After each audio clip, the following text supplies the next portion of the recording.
Decreto-Lei 200, de 67, dispõe sobre a organização da administração federal e estabelece diretrizes para a reforma administrativa e da outras providências. Título 1. Da Administração Federal. Artigo 1. O Poder Executivo é exercido pelo Presidente da República, auxiliado pelos ministros de Estado. Artigo 2. O Presidente da República e os ministros de Estado exercem as atribuições de sua competência constitucional, legal e regulamentar, com o auxílio dos órgãos que compõem a administração federal. Artigo 3.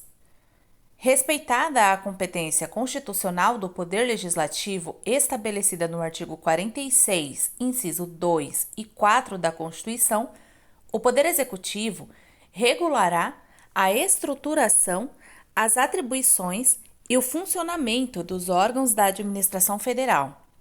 Artigo 4.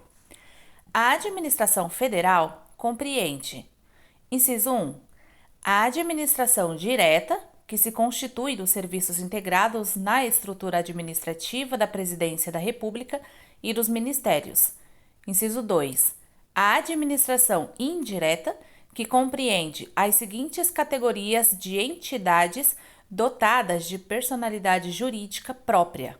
A linha A. As autarquias. A linha B. Empresas públicas. A linha C. Sociedades de economia mista. A linha D. Fundações públicas. Parágrafo único. As entidades compreendidas na administração indireta vinculam-se ao Ministério em cuja área de competência estiver enquadrada a sua principal atividade. Artigo 5. Para os fins desta lei, considera-se: inciso 1. A autarquia é o serviço autônomo criado por lei com a personalidade jurídica, patrimônio e receita próprios para executar atividades típicas da administração pública que requeiram para seu melhor funcionamento gestão administrativa e financeira descentralizada. Inciso 2. Empresa pública é a entidade dotada de personalidade jurídica de direito privado, com patrimônio próprio e capital exclusivo da União, criado por lei para a exploração de atividade econômica que o governo seja levado a exercer por força de contingência ou de conveniência administrativa, podendo revestir-se de qualquer das formas admitidas em direito. Inciso 3. Sociedade de economia mista é a entidade dotada de personalidade jurídica de direito privado, criada por lei para a exploração de atividade econômica sob a forma de sociedade anônima, cujas ações com direito a voto pertençam, em sua maioria, à União ou à entidade da administração indireta. Inciso 4. Fundação pública é a entidade dotada de personalidade jurídica de direito privado, sem fins lucrativos, criada em virtude de autorização legislativa para o desenvolvimento de atividades que não exijam execução por órgãos ou entidades de direito público com autonomia administrativa, patrimônio próprio gerido pelos respectivos órgãos de direção e funcionamento custeado por recursos da União e de outras fontes. Parágrafo 1. No caso do inciso 3, quando a atividade for submetida a regime de monopólio estatal, a maioria acionária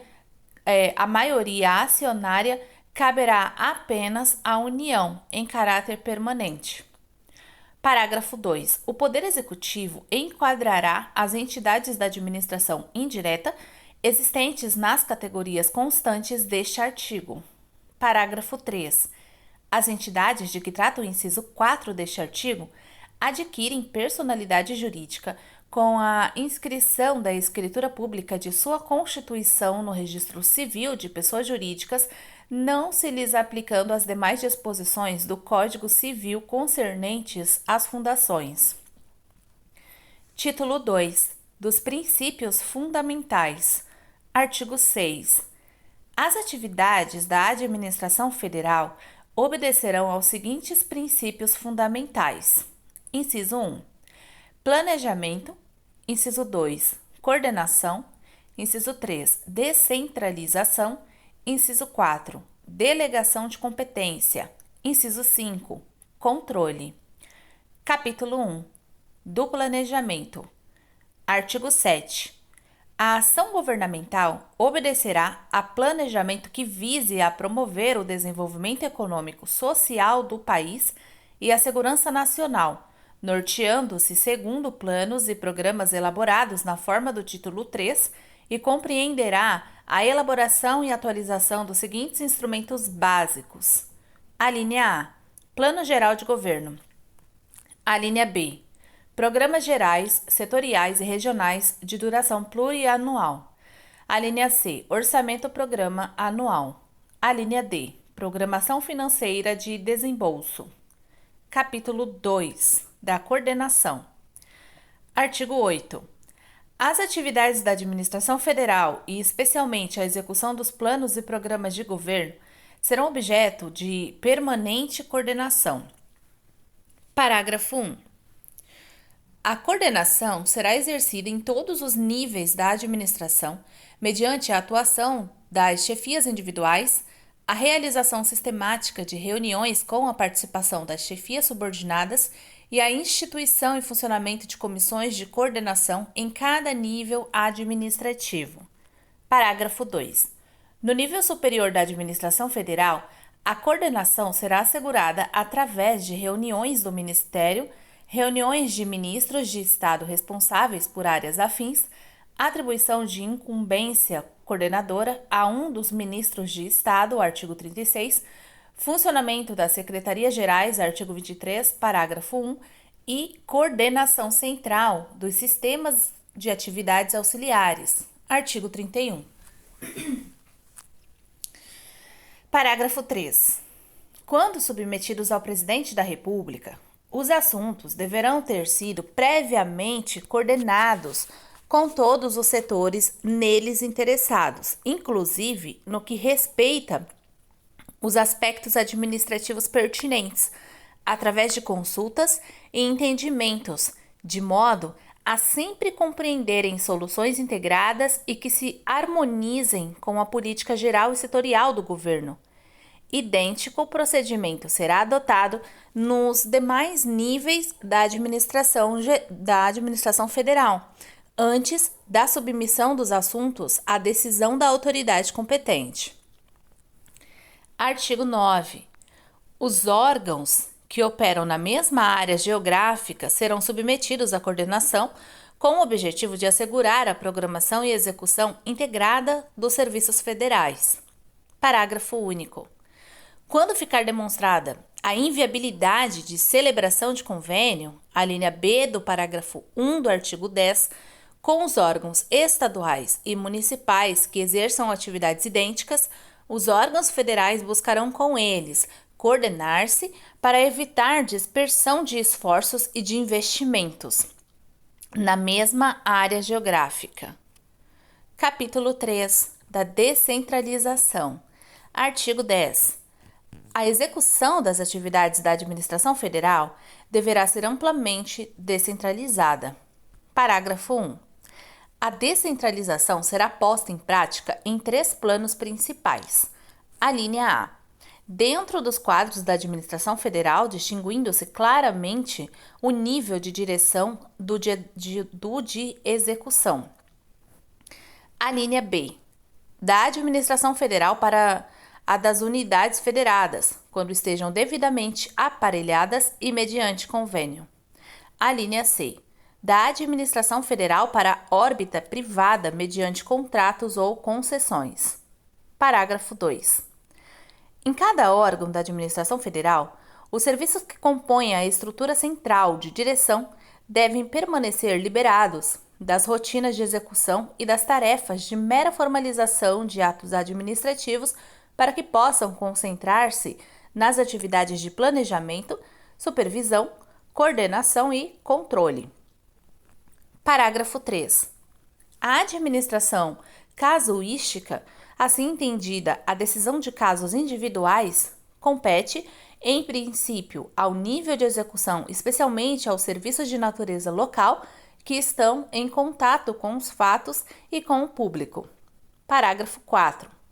Compete à estrutura central de direção o estabelecimento das normas, critérios, programas e princípios que os serviços responsáveis pela execução são obrigados a respeitar na solução dos casos individuais e no desempenho de suas atribuições. Parágrafo 5.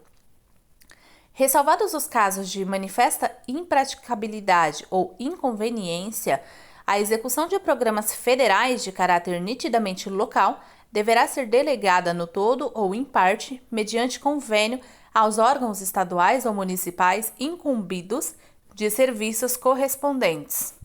Parágrafo 6. Os órgãos federais responsáveis pelos programas conservarão a autoridade normativa e exercerão controle e fiscalização indispensáveis sobre a execução local, condicionando-se a liberação dos recursos ao fiel cumprimento dos programas e convênios. Parágrafo 7.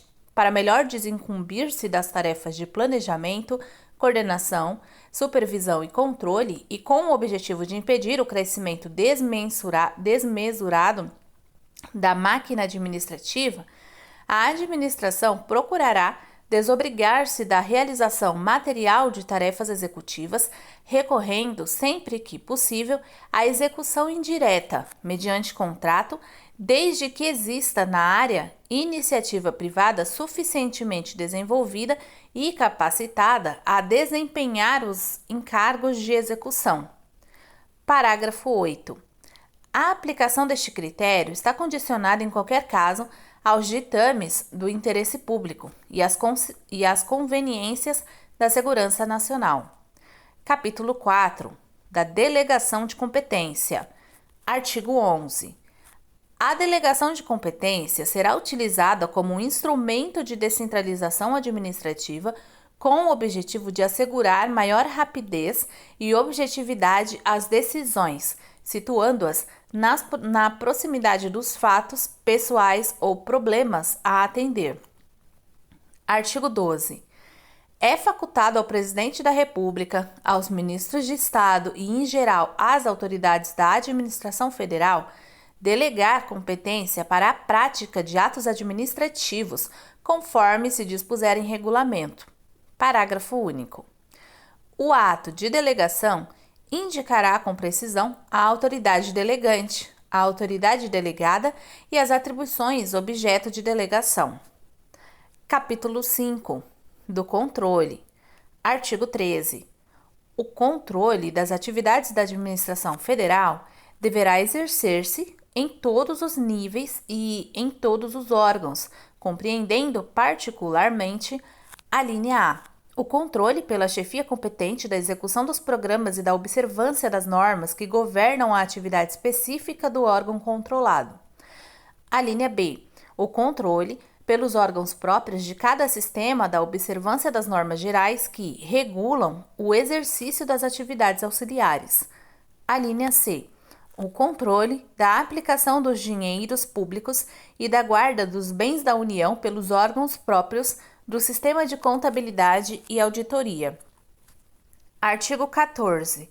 O trabalho administrativo será relacionado mediante simplificação de processos e supressão de controles que se evidenciarem como puramente formais ou cujo custo seja evidentemente superior ao risco.